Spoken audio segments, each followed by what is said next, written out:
Welcome to my video channel. I am the commander. My name is Francis.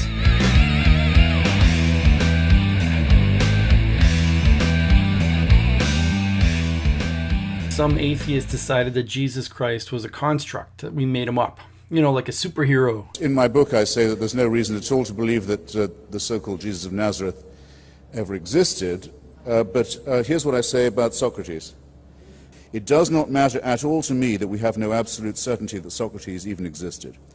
The records of his life and his words are second-hand almost, but not quite as much, as are the books of the Jewish and Christian Bible.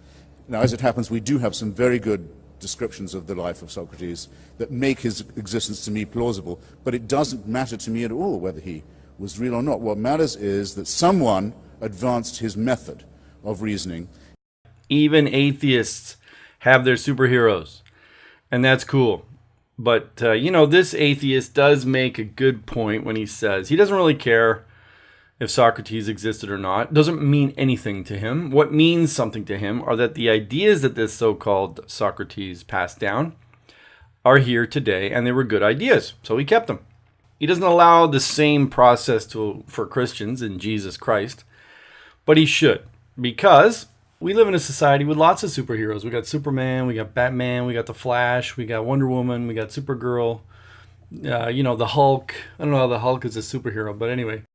In the last Batman movie, if you watched it, I don't know, you probably didn't. But anyway, he's running around pretending he's sick and tired of being Batman. For half the movie, he's not even there. And the filmmakers try and take this rational approach to the need for Batman. But the funny thing is that we still live in a world with lots of downtrodden people. We have a lot of poverty. We have a lot of injustice. And it doesn't seem to be getting any better, no matter how many superheroes they create. Jesus Christ, according to this atheist, he's made up. Okay, let's assume that he is made up. Probably one of the worst superheroes of all time. What is the value of this man, Jesus, who was a carpenter? He comes from a mundane background. And he doesn't do anything except heal people and preach. And then he gets crucified on a cross by the Romans and the help of the Jews. So basically he fails. He's left with nobody.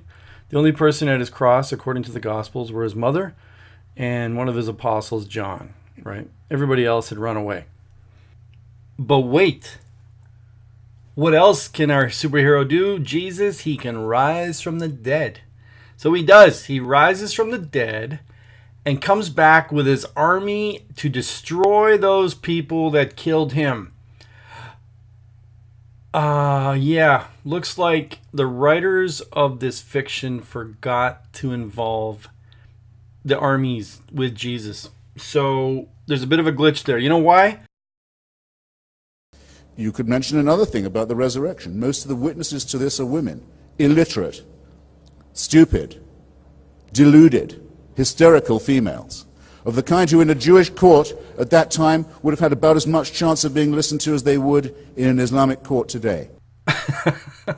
Well, you got to hand it to him. I mean, he came right out and said what was on his mind. Still, we're going to let him have the last word here, but I want to address the fact that for some reason, this legend of Jesus Christ still hasn't disappeared. What am I going to do with you? You simply won't die. Dang it. Didn't die. But let Hitch explain one more time why it should have died. What religion that wants its fabrication to be believed is going to say, you've got to believe it, because we have some illiterate, hysterical girls who said they saw this? No, it's impressive to me. It's impressive to me that the evidence is so thin and is so hysterical and is so feeble.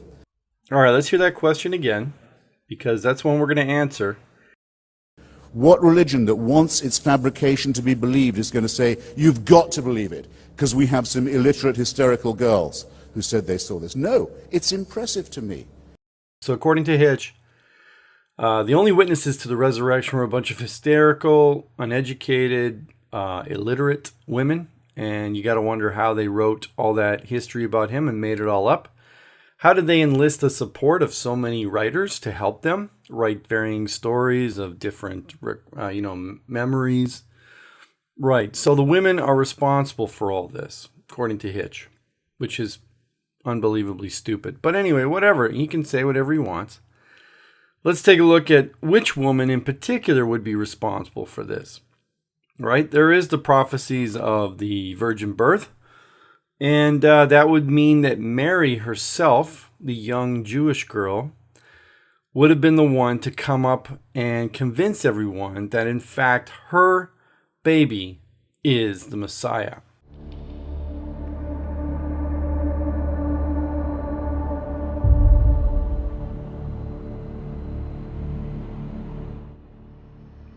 So if Mary and the ladies created Jesus, are they so far-seeing that they can understand that somehow this new leader Jesus is going to be a benefit to them? Are they so brilliant as to incorporate all the prophecies of the Jewish religion that they have grown up in and incorporate that into the backstory of Jesus, even as Hitchens says, simply going to make up the whole thing and there'd never been any such person, then why not just have him born in Bethlehem right there and leave out the Nazarene business? So the very falsity of it, the very fanatical attempt to make it come right, suggests that yes, there may have been a charismatic, deluded individual wandering around at that time. So these women are so smart, so clever, so intelligent, and so educated that they understand all the implications of what they have to do in order to convince the world that Jesus Christ is the Messiah.